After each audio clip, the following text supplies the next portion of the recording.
Warga Gampong Cot Langkuwe, Kecamatan Meraksa, Banda Aceh sangat antusias mengantri untuk mendapatkan paket sembako murah dari pemerintah Kota Banda Aceh. Selain mengendalikan laju inflasi, pasar murah ini digelar untuk membantu warga mendapatkan sembako dengan harga murah, terutama menjelang Hari Raya Idul Adha. Sedikitnya ada 1.600 paket sembako yang disediakan. Pemerintah memberikan subsidi harga sejumlah Rp80.000 sehingga warga hanya perlu menebus paket sembako senilai Rp185.000 dari harga normal senilai Rp265.000.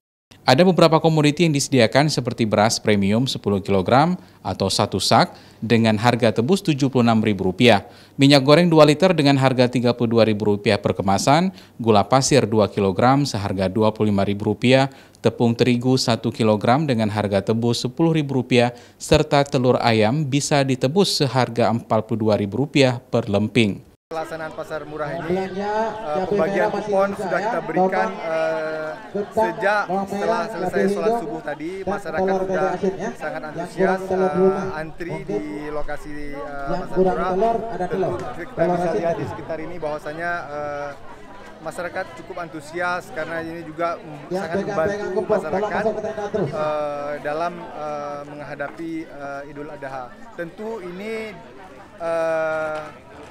dapat dibayar atau ditebus oleh seluruh warga Kota Banda Aceh. Kegiatan dilakukan selama 2 hari yaitu di Gampong Cot Langkuwe dan halaman Dinas Koperasi, UMKM, dan Perdagangan Kota Banda Aceh. Adapun syaratnya warga hanya cukup membawa kartu tanda pengenal yang berdomisili di Kota Banda Aceh untuk mengambil kupon paket yang sudah disediakan. Nova Bistayanti, Kompas TV, Banda Aceh.